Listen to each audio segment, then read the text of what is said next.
Hello, everyone, and welcome to another Hacienda in Conversation. I'm Graeme Park, and joining us, another legend. Oh, hang on a minute. No, he's not on the sofa. He's joining us down the line from Detroit, the man behind Tronic House, E-Dancer, Reese, and Inner City, the one and only Mr. Kevin Saunderson. Kevin, welcome to Hacienda in Conversation. What's happening? What's going on? Great to have you with us. You're in Detroit today. How's things in Detroit? Detroit is fine. The sun is out. The weather's getting better. It's been warm the last few days. So hey, I think summer's coming and doing some stuff outside and Good. So, enjoying it. so you are obviously associated, quite rightly, with Detroit, but you were actually born in Brooklyn. But how did you get to Belleville near Detroit? And don't say on Interstate 80. How did you get there and why did you get there? So my mother's from Detroit and she moved to New York at a young age, like right as soon as she was old enough at 18, she moved there, met my father, I guess, she was working for him in a restaurant. They fell in love and Kevin was born, right? So I'm in Brooklyn growing up to maybe I was like 7, 8, somewhere right around there. Um, my mother had another kid, which was my sister, Latanya, and she decided that she wanted to go back home in New York. She didn't want to raise kids in the environment of New York. So that's the main reason I went from Brooklyn. And I didn't go straight to Belleville. I went to Inkster, where my mother grew up at. That was her town. It was a suburb of Detroit, just like Belleville was a suburb of Detroit, but that's where she was from. So lived there for a couple years, and then we moved to Belleville. So basically, I had to follow my mother. Music I would listen to was really music my mother listened to. Like a lot of it was Motown in the beginning, like a lot of Motown, Jackson's, on to Michael Jackson. And as I started getting older and started kind of following my own niche and was living in Detroit, being around friends, got into high school, I started listening to stuff like Parliament Funkadelic, Prince. I probably heard Earth, Wind, and Fire through my mother. But I got to experience some concerts. I've seen Earth, Wind, and Fire a few times. I've seen Parliament, Funkadelic. I went to see Prince as I got older.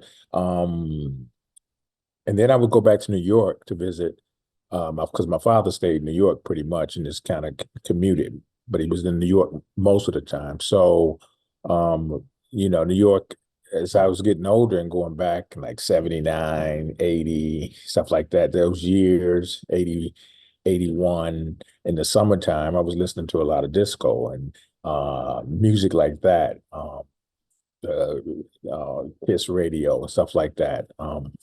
So kind of collage of music. Then I was around Juan Atkins and Derek May too. So I had this influence of Mojo, who was a Detroit legendary radio DJ who played all this kind of music. But he would play albums like the whole Prince album. He would play the whole Parliament Funkadelic album. He would play the whole Earth, Wind, and Fire. It didn't make a difference. He was an album player that really played albums. So that got me into just being, I think, more diverse. First heard of Kraftwerk through Mojo, stuff like that, B-52s, New Order, all that kind of stuff came out through his channel of music. So, tell us about Juan Atkins and Derek May. You met at high school. You became known as the Belleville Three, widely credited with pioneering and defining Detroit techno, the original techno. So Juan and Derek met in what we call over here junior high school. It's like a middle school before you get to high school. So I was in seventh grade along with Derek. Juan was a little older. He was in ninth grade. So he was kind of in his last year before he moved on to high school.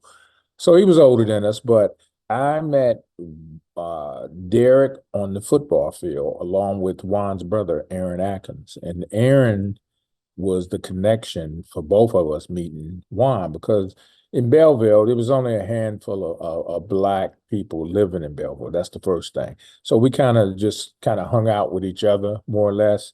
And I got an opportunity to go over to uh, Juan's house through his brother. He's like, "Come on, guys, come on, hang out after school." Blah blah blah. So that's how that connection started. It took some years for me and Juan to really connect, but I kind of was around in pockets of moments of conversations with Juan, but not really much until later when I really started getting into the music. So did you Yeah. guys, did you three of you decide to start DJing or make music, or was it a combination of both? So the music connection came for me a few years afterwards, but I would go by the house and I'll see like synthesizers and just equipment I never seen before, to be honest. I didn't know what it was. I just knew Juan liked to make music. Didn't hear him making music, just seen the equipment. Um, so over time, as Derek became closer, Derek was kind of became Derek's Juan's protege, and he was really into uh, the future and the futurist music, because Juan had influenced him about technology and making music, and you can make it yourself. It only take one producer, one musician, or one person to make this music. So at the same time, Juan was also experimenting around with DJing. So his kind of was intertwined together. I came in. Uh, my first real influence was probably when I was like 17 in high school and about to go to college. We had a party at my house, a graduation party, basically.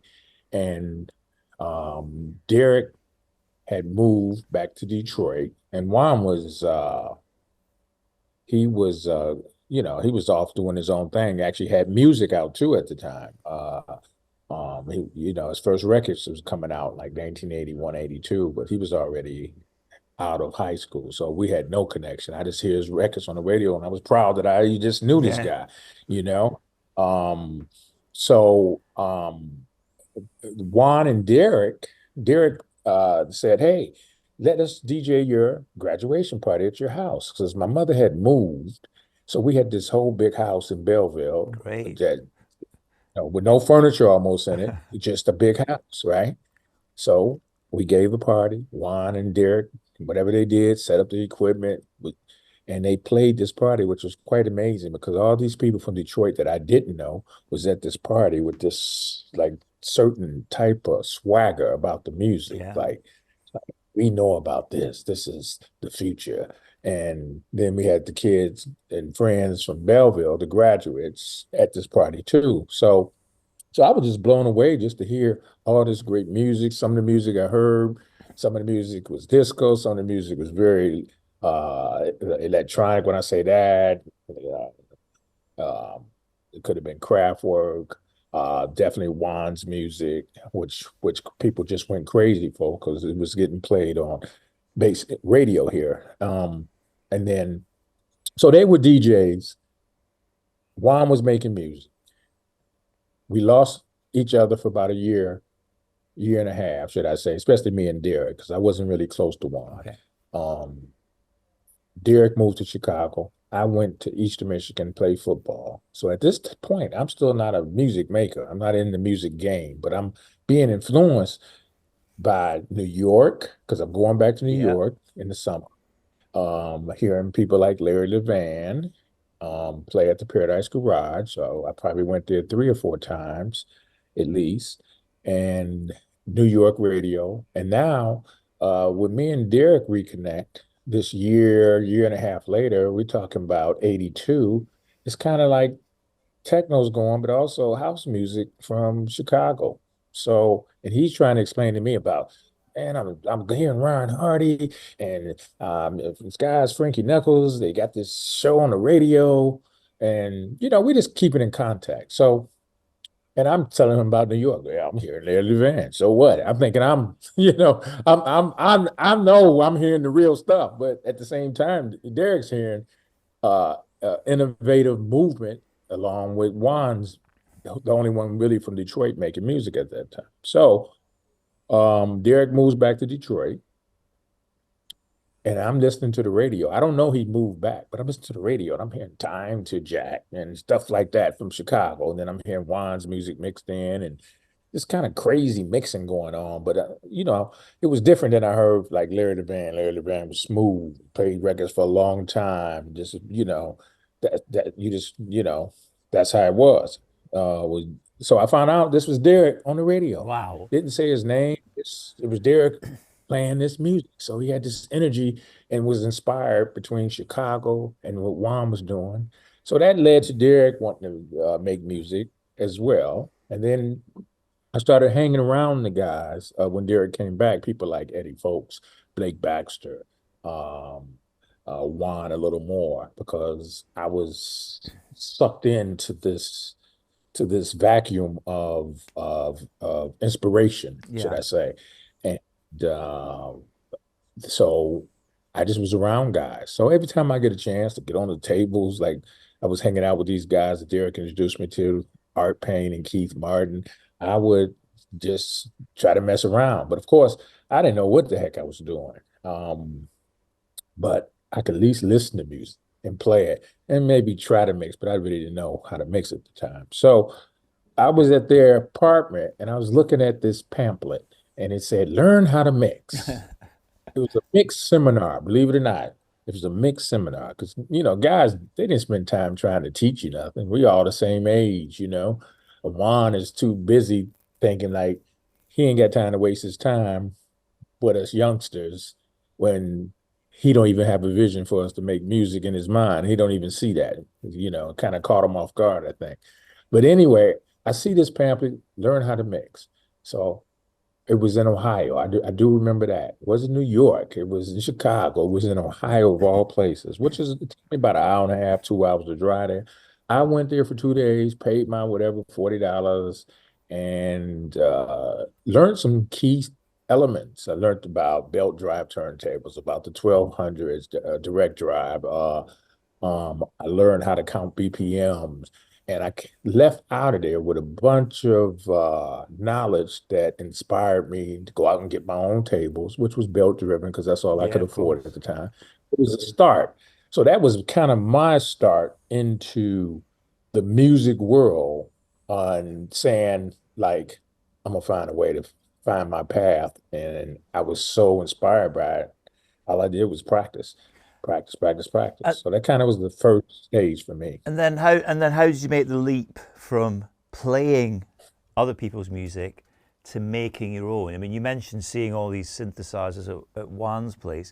Did somebody teach you that, or did you just have a go and figure it out for yourself?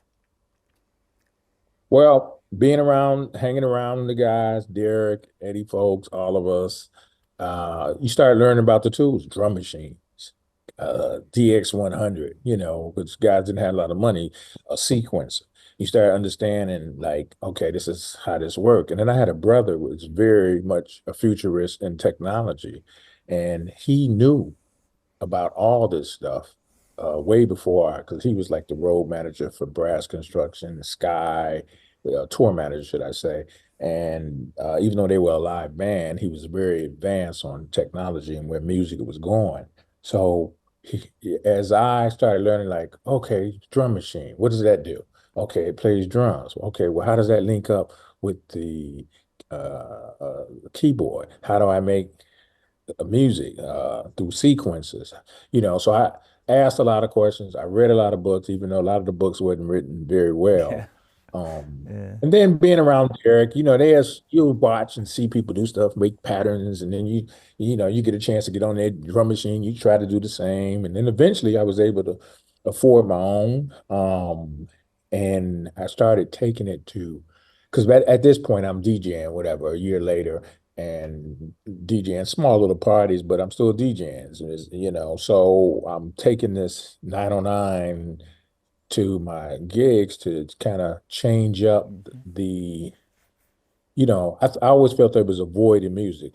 Disco was there, but it wasn't a lot disco being made at that time. It was kind of really music that had already been made that I was playing. and stuff that I heard Larry play that I knew, that I recognized, stuff like that. And, I'll still play Prince mixed in between, and, Madonna, D whatever I Train. I bet you thought played people D could dance. Train. Say I it bet you again? played some Oh, D yeah. Train. Yeah. Definitely. That was But this is very like a popular in period Detroit. where funk soul bands have started experimenting with drum machines and synthesizers themselves, wasn't it? Yeah, definitely. So you started hearing a different sound, but they weren't really like four on the floor. So as I started using this drum machine and mixing it in at parties, it sounded great to me. It was cool, but you knew that you needed to do more because it was just drums. People just can't hear drums forever, No, Yeah. exactly. So that's what elevated me into wanting to make music. So then once I knew how to make drums, understood sequencing, understood MIDI, understood uh, um, the synth enough to you go through the patterns and just record a bass line.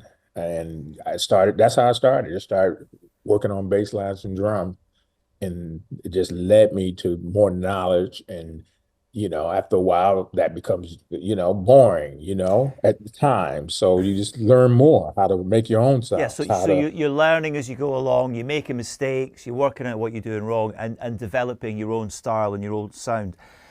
Tell us about Triangle of Love by Cream. Yeah, so Triangle Love was my first attempt, and it wasn't really an attempt, it was my first record Yeah. that I made. It was a vocal record. Um I knew the singer. um and I just started trying to make it. And as I was making this record, I didn't know how to finish it. I had the vocal, I had the drums, um, I had a bass line, but then I didn't know how to finish the record. So, I had my own little mixing board. It was 8 track, wasn't like I had a lot. A couple of drum machines and a couple synthesizers, right? But Juan Atkins, I called him up and said, "Look, man, I got this song and I don't know how to complete it. Can you come show me how to do this?" Because that's one thing I didn't see with the guys. You see guys working on music and all that, but you never seen the final process. Like, So so the Juan you're talking came about the over. arrangement, aren't you? The arrangement. Yeah, it was the arrangement, the mix, just getting right down to the nitty gritty, to getting it to 2 tracks so I could take it to get mastered and played it to the next level. So Juan came in and did that for me. I watched him. And once I seen him do that, I was off and rolling there. I knew what to do. Yeah. So now doing just finishing tracks and finishing tracks and finishing tracks. And uh just kept elevating. I went from vocal to non-vocal, back to vocal within a city. Mm. Even though I went Triangle Love to Intercity with Derek and James Pendleton. I would say my first few records were more Yeah. collaborations. It was, just T- guys jumping on, t- making music together. Tell me about your unique Reese bassline sound. So, for example, probably fair to say, first heard on a track called "Just One Another Chance," but that kind of Right. woo, that kind of round, wobbly bass sound Yeah. that's synonymous with you. How did you come up with that? How did you discover that? Well, I was in this mood of creating, and I was thinking about the Paradise Garage for some reason when I made that record. Just was, I mean, a few records I made, I thought about Paradise Garage, but I think about how would it sound on that system. So I came up with the bass sounds. I started on a CZ 1000. Um, and I just got into the parameters. I didn't really know what the heck I was doing, but I knew the sound that That's the I best way to do started it, with. though. Yeah, I didn't like the sound that I started with. And even though I played this line, it was okay. But as I got into parameters and started creating or changing or morphing the original patch into what it became, the Reese bass, I knew like, oh, that sounds better like that. oh, that sound, let me try this. That sound, let me use the cutoff. Let me do this. And before I know it, I had something that I felt like, wow, I can feel that right here. And it was just so dominant. And from that point on, I just finished it off, had vocals, but it was definitely, it became a signature No, sound. absolutely, and it's great that you did experiment because, of course, back in the day there was no preset sounds. You had, well, there were, but you had to really program, and once you got it, you could lose Yeah, it if the temperature changed in the room, you could lose the sound, couldn't you? Um, yeah, definitely. so around this period when you start making music, so we're kind of like the mid '80s now. You've got New York, Detroit, and Chicago all kind of making this exciting new four to the floor music that generically is known as house. Now, New York was a bit more disco influenced. You've mentioned Yeah, before how Juan was talking about the future, and the Detroit techno sound was a bit more futuristic and a bit more minimal. And then you had Chicago in the yeah. middle, somewhere in between. Why did those three cities have those different sounds, and why specifically was Detroit more futuristic and techno based? Yeah, I mean, I think because of Juan's influences and how Derek was influenced by Juan, I really think that that was the key. And I think like I was saying, they were futurists. I think they read books, which I didn't read, by Alvin Toppler, I think that's his name. Well, you were doing sports, that's why.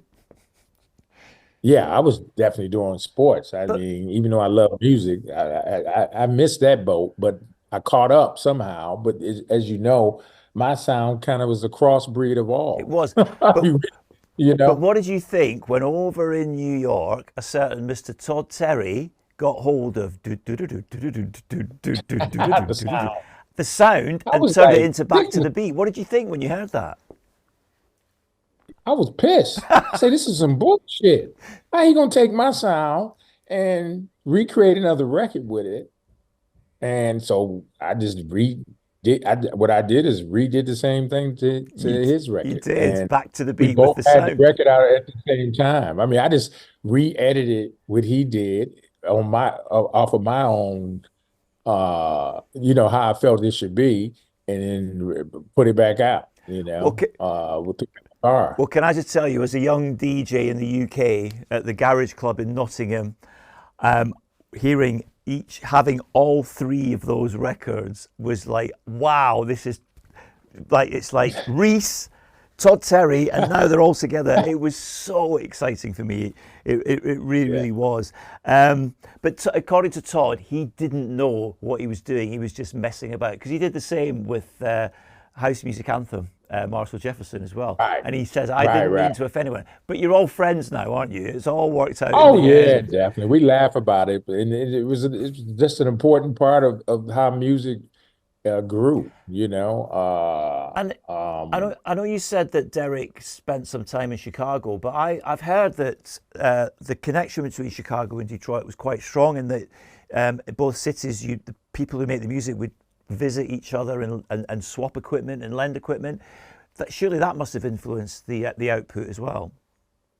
Yeah, me and Derek, once we got into it and we started releasing records, I had my label. Juan obviously Yeah, had his KMS. Yeah. first. Yeah, and then Derek had his label. We would just like, if Juan had a record out, we would drive to Chicago, load up the car with 500 records. We would go down there to Gramophone Records. We would give it to Farley. We would give it, and Farley would give it out to the rest of the crew and whoever we could get it to. Ron Hardy, Frankie Knuckles, whenever a record came out. So it was always exciting to go to Chicago. So we built friendships and relationships with those guys. I became close with Terry Housemaster Baldwin Oh and Mike yes. Hipman Wilson. Both of them, I'm still close with Mike. We communicate, once a month. And they started coming to Detroit, and that's how I hooked up with Inner Well, City I was going to doing say, Paris Grey. talking about connections, tell us how you met Paris Grey, because you mentioned Terry Baldwin. Don't Lead Me with Paris Grey, fantastic, Exactly, amazing exactly. record. Still play it now. Yeah, Tell us how you definitely. met Paris. Right. So Terry Housemaster Baldwin was visiting me in Detroit, and he just listened to stuff that I worked on. Just cool to hang out. So I'm playing stuff off the reel, off the A track, and he heard Big Fun, but it wasn't Big Fun, of course, at that time. It was just the music. And he was just blown away. And he was like, man, you should let my singer, she would kill this. So I was like, Paris, the girl who sung on Don't Leave Me, I said, I like her voice. She's got a very unique voice. And he hooked us up on the phone.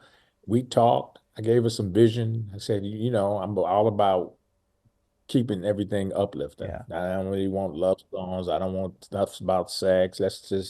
I want the music is uplifting. I want something that can match that tone. So I gave him the cassette because it was a cassette at that time, and he took it back, gave it to her. She wrote to it, and then she called me up and sung it to me on the phone. I instantly fell in love and thought like, I love this. I got to get you to Detroit. So I flew over to Detroit. We went into the studio, um, but I had to transfer. I only had 8 tracks. All the tracks were used, so I had to go to Juan's studio to do the vocals. We did the vocals less than 2 hours. You know, I don't know much about doing vocals at that time. I just know what sounds good. Yeah. So I just let her do her thing, a couple passes, and we were done, right? Um, Sat on the record for about a year. I think I was doing a little mini tour or something. I was doing something where I couldn't mix the record, and Juan had it in his studio at the time. So actually, I just asked Juan, mix the record for me. I mean, it was already arranged in the vocals, and he added a few nice effects and the backwards effect, but he did arrange and mix it, the original version of Big Fun. And that's kind of how Inner City was born. Yeah, and I'm guessing you're thinking this is a great. I've done this great record, but a certain Mr. Neil Rushton, who I've known for years, and he was putting out. He had his own little record label. He was putting out soul records and stuff, and he was in North America looking for stuff for compilation albums, and he heard it, and he was like, "Wow, I want to sign this." Yeah, so Neil had already had contact with Derek because Derek put out Strings of That's Life, right. Yeah, on and he Jack had tracks or something. Yeah, right. He had it on a compilation there with Jack Tracks, and Derek was having some complication I didn't understand. And I think Neil had called him up originally. If you ever run into any problems, you ever need some help, just reach out to me. So Derek, he ended up reaching out to him. They started a friendship, a connection, should I say, at the time, and it led to Neil coming to Detroit and meeting me and listening to the music we had in Detroit that was upcoming, and he had this idea of putting together the compilation. He took it. So once he heard enough, and Big Fun wasn't like him and Derek were selecting the tracks. You know, I was just presenting them. I yeah. wasn't really a part of the process. I was just, you know, this is all new to me. I had tracks. You want to hear them? Yeah, no problem. Come in the studio, check them out. Then him and Derek had conversations, put the album together, and we was 1 track short on the album, I guess. Yeah, they had took a couple of my tracks, a couple Blake tracks that was on KMS, Juan's track, Eddie Folks, and uh, maybe some recent. I'm trying to think, did they have any recent San Antonio? I would think it was on there, but I don't even remember that. Anyhow, they was 1 track short. So Neil hadn't heard Big Fun for whatever reason. I don't know. Maybe they got missed. Maybe I didn't play Big Fun because I was thinking like, no, that's not techno enough for a techno album. You know what I mean? So, but somehow he heard it. I don't know if Derek played it for him or he heard it to me at the end, and then he was like, wow, I gotta have this record. We gotta put this on the album. And that was the last track to make the album. And then, of course, I remember again going back as a young DJ, getting this sent to me, and playing it at home, going whoa, and then playing it at the Garage Club in Nottingham, and it blew up. It wasn't just me; all over the UK, that record blew up and was massive. So presumably, you had to come over to the UK to perform it on Top of the Pops. What did you? How was that? Man, life was changing so fast. It was like somebody was just writing a book and saying, write the perfect moves musically to do. Or, you know, I was like, I had no vision I was going to be doing something like Top of the Pops. I didn't even know what Top of the Pops was. I didn't even feel like, I didn't even feel like I belong on the show like that. But I was going with the flow. Paris was a natural Yeah, anyway. she was. She So, is. Yeah, my job to me was to make the records, stay in the background. I had to come a little more forefront yeah. than I ever imagined, But you know. you're in the UK on national television. Why do you think Detroit techno, Chicago house, New York house, why did it blow up in the UK when back at home it was just little clubs and little parties? In the US, it didn't really take off the same way. Why did the UK embrace it? Man, I don't really have the answer. I mean, it was just great music at the right time. And I think people there, there was no, politics involved Yeah, or racism involved. It right. was just, it felt right. It felt great. America was a whole different monster. You make black if you're black and you make music, it's supposed to be R&B or Right. early hip hop. Um, that's just in most cases how most people seen it here. As black music. We seen it as music as the future, as world music, just as house music was and what New York was doing. It was music to bring people together to dance to. Yeah. So uh, unite people together. And we were fortunate that the UK picked up Oh, on it. we And did, and as big and as massive and as fantastic as Big Fun was, couple of months later, I've got Virgin slash 10 records on the phone going, Graeme, what time are you going to Manchester? We're sending an acetate to your house, an acetate of the new Inner City track. It's called Good Life. And I'm like, yeah, I'll wait for it. And I got this acetate and I put it on at home because I lived in London and I was going up to Manchester for the Hacienda. And I put it on at home and I remember going, oh my God, what the fuck is this? Big Fun was amazing. This was next level. And when yeah, Mike Pickering and I went to his house before the gig, listened to this, we couldn't believe it. I remember vividly Hacienda absolutely packed Friday night, and we put it on, and we don't really need a crowd to have. Well, that's right, it's Big Fun. Sorry. Let me take you yeah, to a place I know you want to go. And the place went right, wild. What were you yeah. thinking then? Next level. What were you thinking then? 10 Records version, they said, hey, Big Fun is doing great. It's blah blah blah. It's doing this. We need to think about it doing a single because at that time it was just an option for a single. You know how that's how record companies did it with an option for album. But anyway, uh, um, I was like, okay, let me go back in and I want to connect the two. I already in my mind thought like Big Fun was so powerful. I thought, okay, well, let me mess around with the same type of vibe. But I mean, Paris brought it home too, because she messed around with the same type of vibe, and we had Big Fun, then we have Good Life out of that. That definitely was the next level. I think my production level, it stepped up a little more Oh, too, just absolutely. because Absolutely. confidence and understanding where the movement of this music is going and being having a good ear and having a good DJ ear will work at the same time. Now, I didn't try to write it for radio to have a pop success, but when I did vocals records, they were always meant to be a radio version because if it's a vocal, you want people to sing it, Yeah. you want people to hear it. So my philosophy within the city always was good melodies, a strong message, or uplifting and happy. So No, um, absolutely. that was part two. Absolutely. That was part two. No, I think it was next level. Big Fun has this nice kind of swing to it, but then Good Life comes on and got a bit more power, and that vocal, Right. everyone went wild. So you've certainly arrived now as a bona fide producer, and you start to take that techno sound, not just around the UK, but around Europe and around the world. I mean, how did the young Kevin Saunderson and his band feel traveling the world? It was like it was surreal.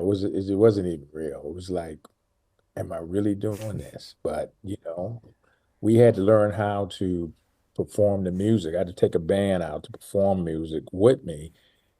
because I couldn't bring the studio on stage. Technology wasn't advanced enough to do it, you know, like I did it in the studio. So that was my goal, to get a band to replay and to start touring.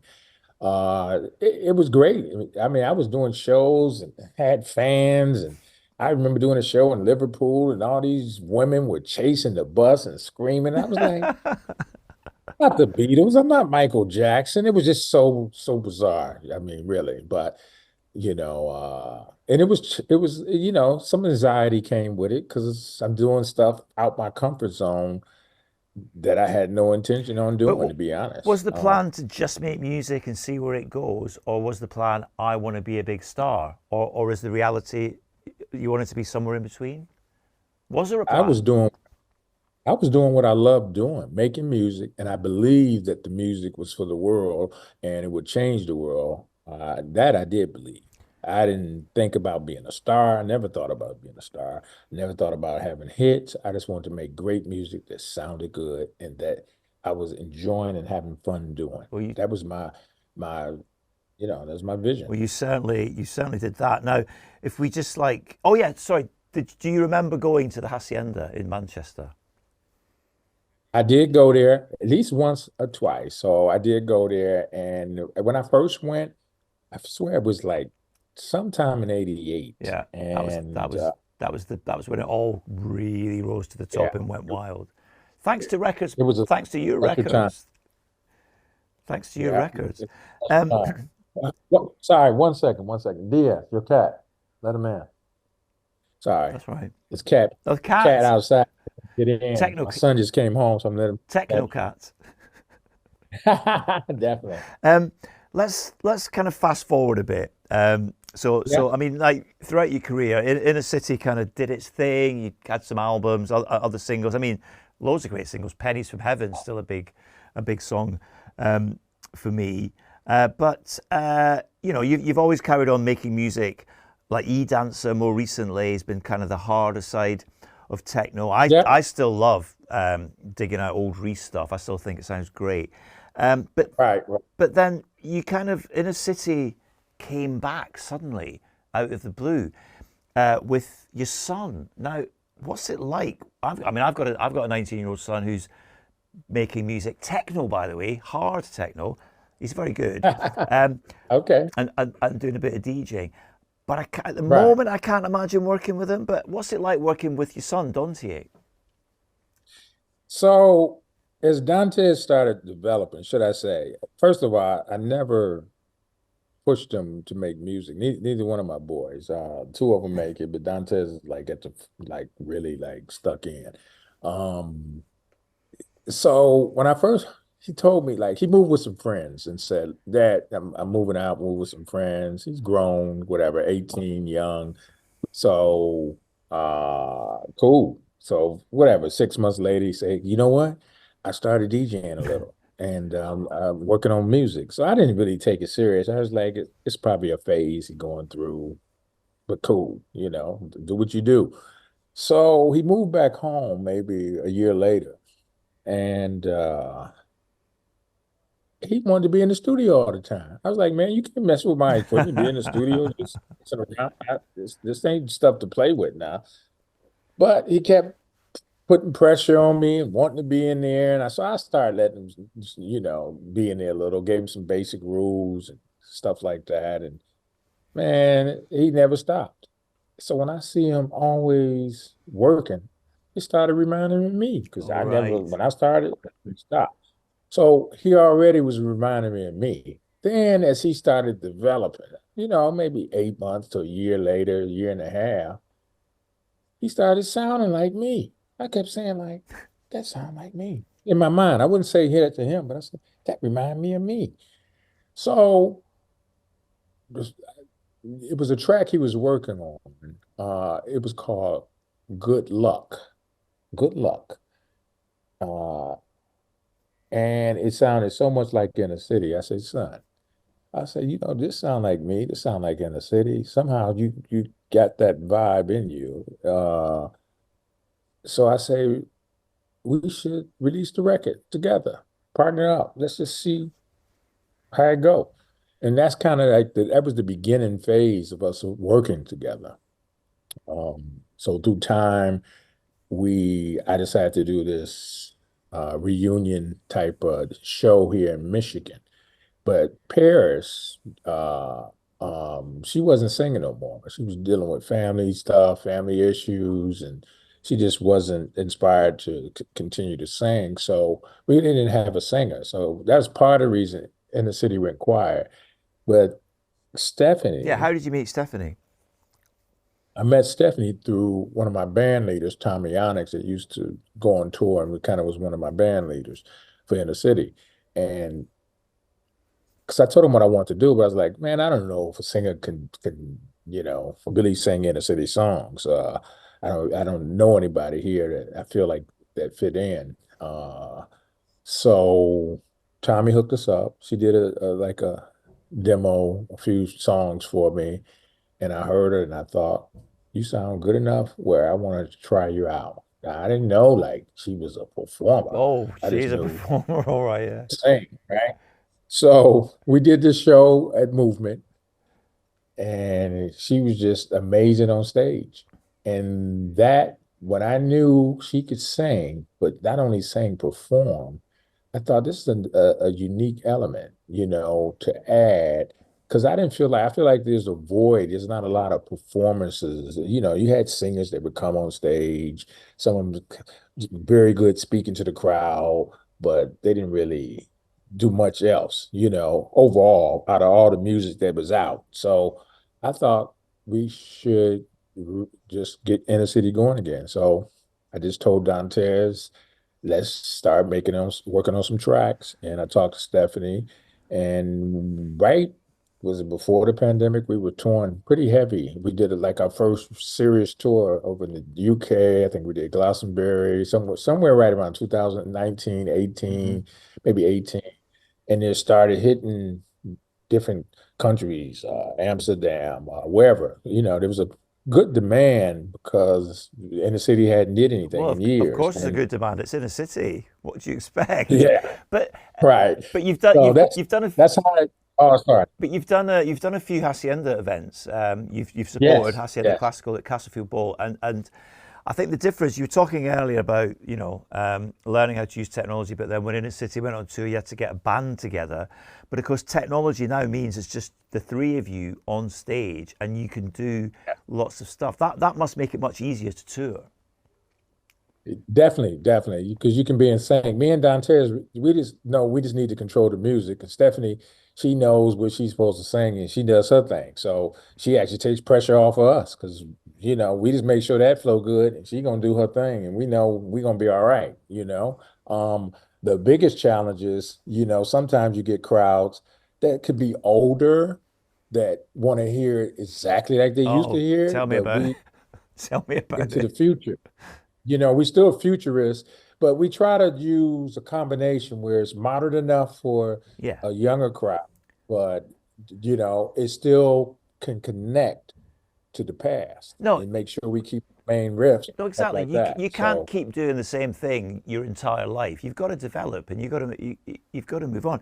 How does it feel having young audiences who weren't born when Inner City blew up, dancing and appreciating your music? How does that feel? yeah, it's mind blowing, when I can do shows years later, and it's not for the same generation that my generation. It's for the future Yeah. generations, new generations. Now, it just it really justifies that this music and creation of music. It definitely was for me, and I was meant for it. And my love for it is second to none. It's just, I'm always re-inspired by that. I did a show in Australia and it was a young crowd completely. Yeah. And I usually just heard them young kids singing Good Life and going crazy to Good Life. I just like was blown away. I was like, wow, how did they even know? Now, beyond producing, you've become a voice for change in the industry, drawing attention to racial disparity in the dance scene, and the erasure of black influence on electronic music. Tell us a bit about that. Yeah, well, I think that, I mean, history kind of repeats itself. People want, like, America's definitely has been a very racist country over the years, segregated through time. We know our history Mm. from slavery onwards, and it's always been a setback for Black people, and we creating this music or being a part of this great creation, techno from Detroit, that helped change the world, helped make people millions of dollars, some more. Many careers came out of it, but it wasn't easy coming out here in Michigan or Detroit from Detroit trying to make our way. We were fortunate. We had the UK and the right our records were getting exported so people can hear them. But there's always been a challenge here in our country, especially. And like I say, overall, even the world, people, capitalism, Yeah. people see money. They want to find ways to recreate what they see for their own country, for their own way to make money. And us guys, we at the beginning. Yes, I did pretty damn good with inner city, but as we know how labels were back then Mm. and how deals were, it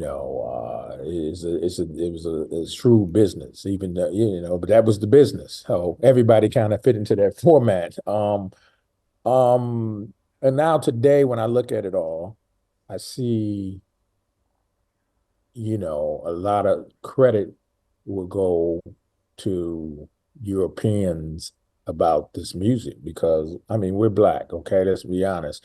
There's a handful of Black people still that make this music, as hip hop was exploding at the same Hmm. time. And techno was coming back from Europe uh, by white producers, and it was getting pushed here in the U.S. by the promoters. And there's nothing wrong with it. I believe we all have a place in Hmm. music and all that. But, also kind of like leaving Detroit out of it wouldn't give Detroit us the opportunity to play on bigger platforms. It felt like we always had to play on the small platform Yeah. when that necessarily wasn't true. I will say, and EDM, all that came out, and it was meant commercial. It was really meant for commercial music and to sell, to really just sell and brand their brands of these artists. And some made millions of dollars out of it. Where we still struggle to get performances and And gigs. do you And think things have changed? Are things progressing, do you think? believe it has definitely changed. I don't know if there's enough Yeah. change, but there has been some change. You see more Black artists getting opportunities and performing. I like to see more Black agents, so if incorporated in the business, and managers as a part of this music, just as a support mechanism. Because we want, like for me here, okay, I'm pushing 60. I don't know how long I'm gonna be torn. I'm always gonna be somewhere a part of music, that's for sure. As long as I live. But we want to see new generations and new artists Yeah. come that be inspired and have a door, avenue to have hope Yeah. to have success. It's a tough business, but if you don't see people of your own color having opportunities out there, then it's really killing your dream or hope. So we just want to see more of that and opportunities for that. And I'm part of the festival here in Detroit. I produce a stage. And I try to bring a collage of talent from Detroit. It could be from Europe. I mix it up Mm. where I feel like a lot of promoters, especially in the past, they wouldn't mix it up. They would just like say, like, we got to be straight this way. Yeah. We got to be straight this. We got to have just this sound. I think if you have a good sound, whether it's house, techno, whatever, then we can all enjoy music together. It doesn't have to be, Yeah, diversity is key. right. You That's important. you've said in the past that you believe in the positive power of house and techno. Expand on that. What's Yeah, positive about it? it's positive because look how many events that have happened in the world and even in the US, that how many people have been inspired to make music, create a business, create a brand, safely, go out and have a good time. There's no violence on a major scale, none of that. So that's all positivity. And it makes people feel great, not just good, great. Well, That's positive. no, you're right. It's a community, a kind of international community spirit, I think. Now, obviously, if someone says techno to me, I'm right back with you and your peers and that kind of raw drum machine, synthy stuff that you did that was amazing. Techno has kind of developed over the years and it's got harder and faster and tougher. My son is into hard techno, that's 160 BPM, right? Right. But why has the genre, why has it lasted so long? What's so endearing about techno as a genre? Well, I think it's always the future. It's always a part of technology. It's definitely uh, it can be very instrumental. And you don't have to have any vocals. You can be very raw. Mm-hmm. Most of it is raw, so it's basic, but it's effective. You can be up in tempo. You can go down in tempo. Mm-hmm. It changes, I think, in time. It is faster again. I even have a couple tracks 145. I just slow them down a Wow. little, but they're good.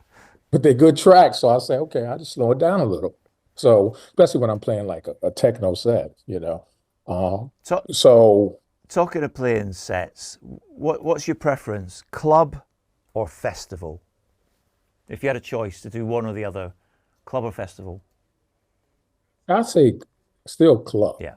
You know, I mean, but I think festivals are important to grow help grow the brand of music and bring people together. And as time goes on, people tend to navigate more or experiment more with different sounds of music. And I think that's what's helped the American scene become more united with music or more closer between that and social media. How has technology influenced techno music? I mean, back in the day, you would have to learn how to use all these hook all these different synthesizers and drum machines together with a tape machine, and at some point a computer came into it.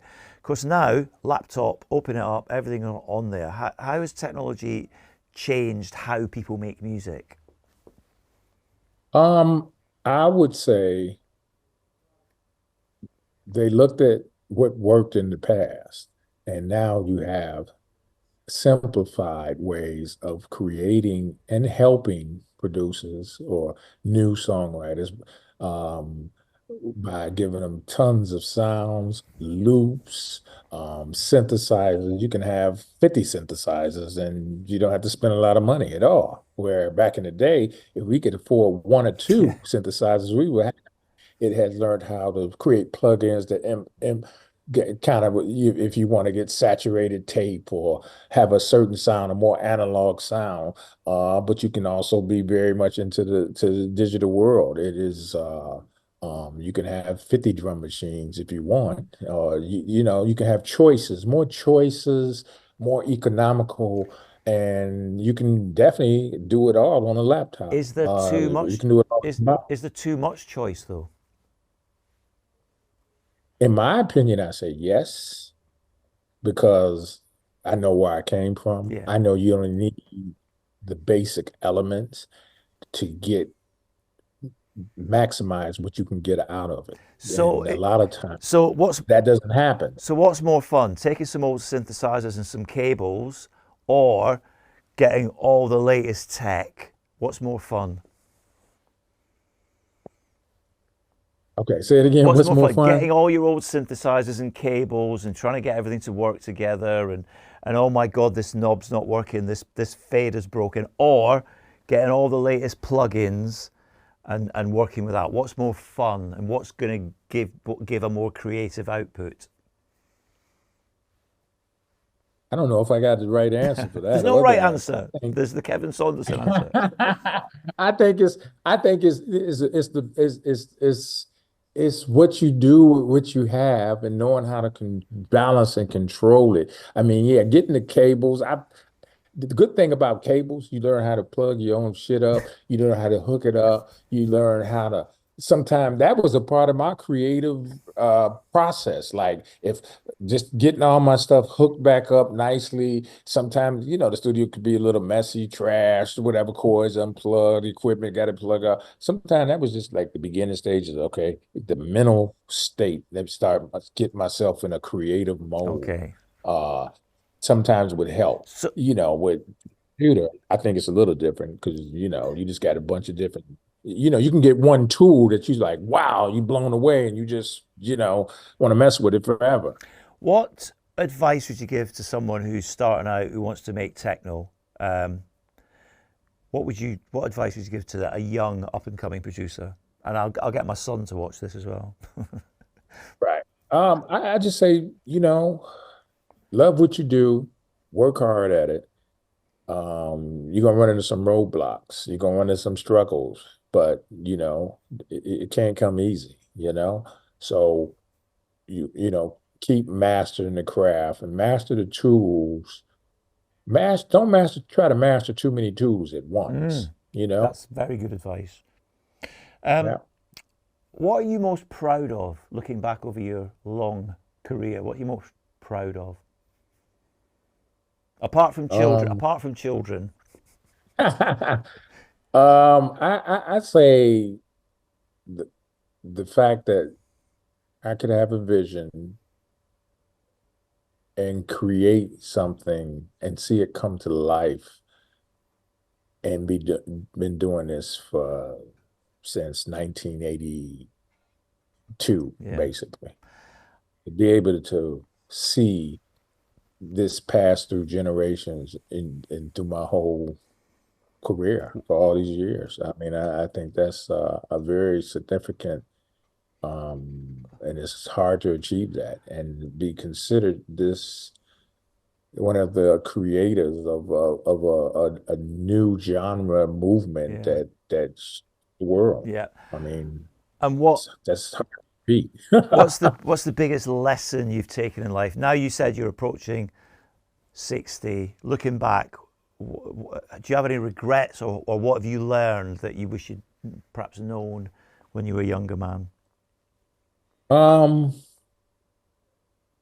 the only regret I have is, and I don't know if you could call it a regret. I would say, um, I created so many different aliases. I don't know if that good to do that because people didn't know like Kevin Saunderson was doing this, Kevin Saunderson was doing that, Kevin Saunderson was doing that. It was like I had these different hats, but that's what I did at the time because I just wanted to get so much music out. I don't know, I maybe should have branded a little differently or better back in the day, but I wasn't really thinking about branding. Branding really became a big thing, I think from Paul Oakenfold and at that time. But I didn't really consider that. And I thought also like, okay, well, I was this DJ first. Then I started making this music and I started having all the success with my records, right? And I'm touring within the city like crazy, doing concerts. I don't even know how to play like whatever you call them, guitars, just like a Yeah. keyboard. Keytar. I can play, but not play like a real guitarist, Yeah, I got right? you. So I can't play a few notes. Of course, I can play when it's sequence because it remembers what I do and I can edit it and copy it and paste it. So I'm on tour doing all this and I'm thinking, man, I should have had moments where I was just DJing on stage, Yeah. just break, just DJ. And But and do, 'cause that's what I was, even though I was a producer, but I wasn't really a live yeah, I musician. got you. Kind of was thrown into that. So I would change that if I had to go back. People would know me as a DJ a lot more than It took time too for me to get back on the DJ circuit because I was touring so much. All these DJs coming up, everybody, Carl Cox, Richie Hawtin, Paul Oakenfold, everybody's like, what's the two out of John Digway John and Digweed, yeah. all these people are like just becoming these huge DJs. Well, I like a band, Yeah. but I'm a great DJ in my mind. So I'm like, this is bull. But then I'm trying to get back into the DJ market. I mean, obviously I'm back. Just took a little maneuvering and time and And and you and know, tell me, as from one father to another, does Dante listen to this advice, or is he like, yeah, whatever, Dad, because you're his dad? no, he's a pretty good listener. He mild-tempered kid. He stays at home like 90% of the time. Sometimes you want to kick him out of the house because he still lives with me. But all he does is make own music, play games, go upstairs, play games, work Sounds on his exactly like craft. my 19-year-old son. Yeah, exactly the same. Um, Yeah. two more questions before we wrap up. How do you relax? Mhm. Because of this hectic schedule, you've been busy now for decades, and you're always on tour, making music with your various aliases and stuff. How do you relax?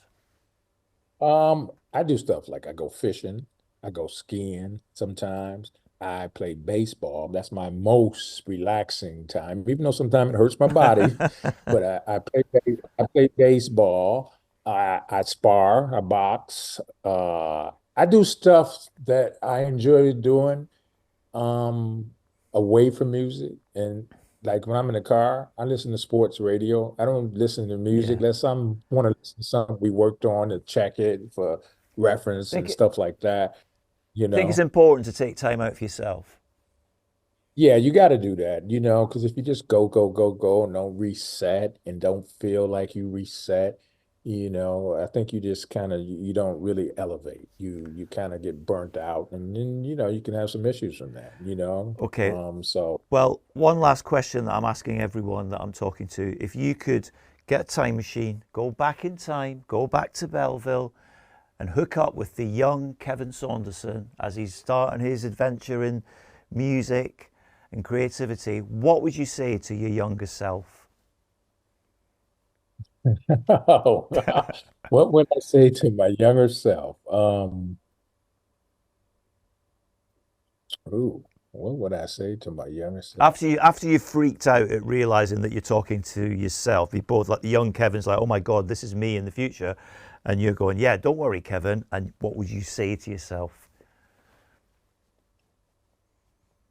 I would say you are amazing. Yeah. Believe in your abilities and your talents and keep your focus and don't let nobody hold you back. Just keep going forward and the future is yours. That is a great way to wind things up. That's sound advice. Kevin, thank you so much for joining us here on Hacienda in Conversation. I'm sure I'll see you at some point in the next few months because you're doing some Hacienda shows here in the UK.